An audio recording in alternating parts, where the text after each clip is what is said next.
सोमवार का दिन शंकर भगवान को समर्पित होता है। सोमवार के दिन भक्त भोलेनाथ को प्रसन्न करने के लिए विशेष पूजा अर्चना करते हैं। कुछ लोग आज के दिन व्रत भी रखते हैं ताकि शिव की विशेष कृपा प्राप्त की जा सके।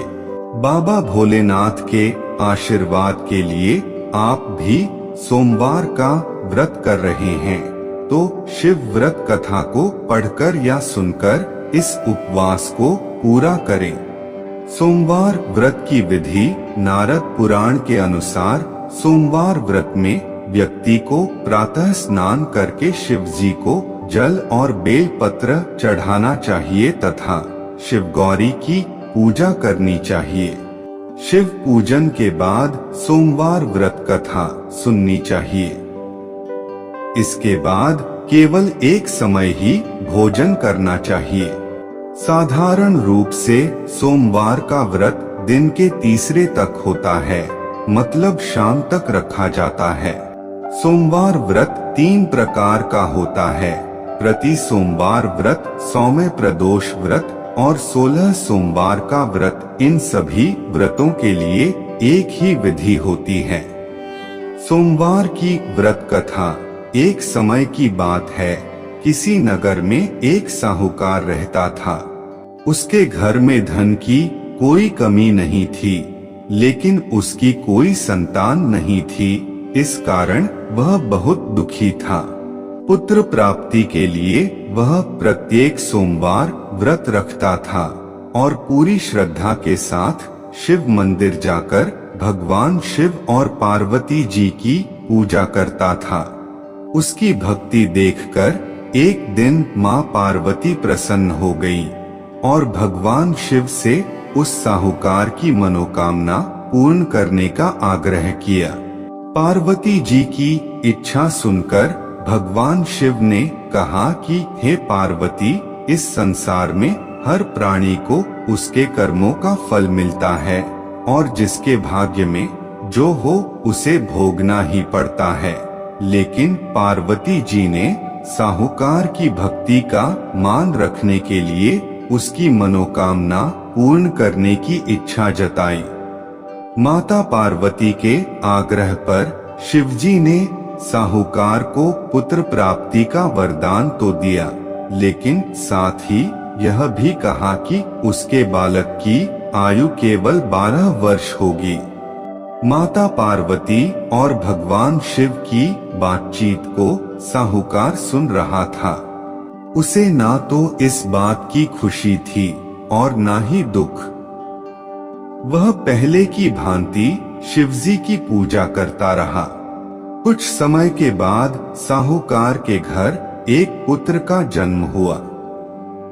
जब वह बालक 11 वर्ष का हुआ तो उसे पढ़ने के लिए काशी भेज दिया गया।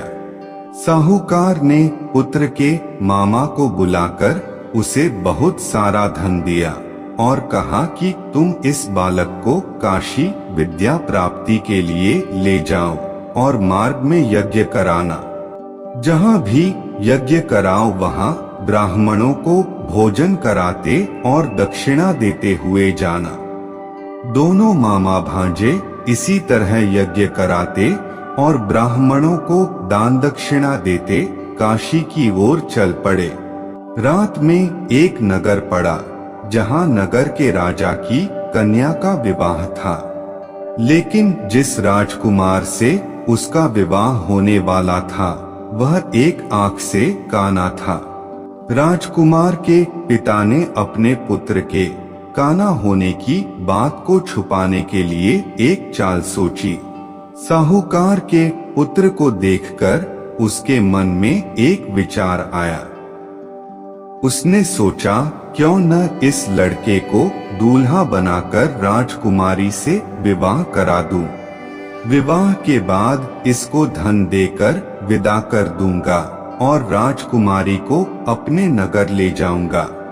लड़के को दूल्हे के वस्त्र पहनाकर राजकुमारी से विवाह कर दिया गया। लेकिन साहूकार का पुत्र ईमानदार था। उसे यह बात न्याय संगत नहीं लगी। उसने अवसर पाकर राजकुमारी की चुन्नी के पल्ले पर लिखा कि तुम्हारा विवाह तो मेरे साथ हुआ है, लेकिन जिस राजकुमार के संग तुम्हें भेजा जाएगा वह एक आंख से काना है। मैं तो काशी पढ़ने जा रहा हूँ। जब राजकुमारी ने चुन्नी पर लिखी बातें पढ़ी तो उसने अपने माता पिता को यह बात बताई। राजा ने अपनी पुत्री को विदा नहीं किया, जिससे बारात वापस चली गई। दूसरी ओर साहूकार का लड़का और उसका मामा काशी पहुँचे और वहां जाकर उन्होंने यज्ञ किया। जिस दिन लड़के की आयु 12 साल की हुई उसी दिन यज्ञ रखा गया। लड़के ने अपने मामा से कहा कि मेरी तबीयत कुछ ठीक नहीं है। मामा ने कहा कि तुम अंदर जाकर सो जाओ। शिवजी के वरदानुसार कुछ ही देर में उस बालक के प्राण निकल गए। मृत भांजे को देख उसके मामा ने विलाप शुरू किया। संयोगवश उसी समय शिवजी और माता पार्वती उधर से जा रहे थे। पार्वती ने भगवान से कहा, स्वामी मुझे इसके रोने के स्वर सहन नहीं हो रहा। आप इस व्यक्ति के कष्ट को अवश्य दूर करें। जब शिवजी मृत बालक के समीप गए तो वह बोले कि यह उसी साहूकार का पुत्र है जिसे मैंने 12 वर्ष की आयु का वरदान दिया। अब इसकी आयु पूरी हो चुकी है। लेकिन मातृभाव से विभोर माता पार्वती ने कहा कि हे महादेव, आप इस बालक को और आयु देने की कृपा करें, अन्यथा इसके वियोग में इसके माता पिता भी तड़पट कर मर जाएंगे। माता पार्वती के आग्रह पर भगवान शिव ने उस लड़के को जीवित होने का वरदान दिया। शिवजी की कृपा से वह लड़का जीवित हो गया। शिक्षा समाप्त करके लड़का मामा के साथ अपने नगर की ओर चल दिया। दोनों चलते हुए उसी नगर में पहुंचे जहां उसका विवाह हुआ था। उस नगर में भी उन्होंने यज्ञ का आयोजन किया। उस लड़के के ससुर ने उसे पहचान लिया और महल में ले जाकर उसकी खातिरदारी की और अपनी पुत्री को विदा किया।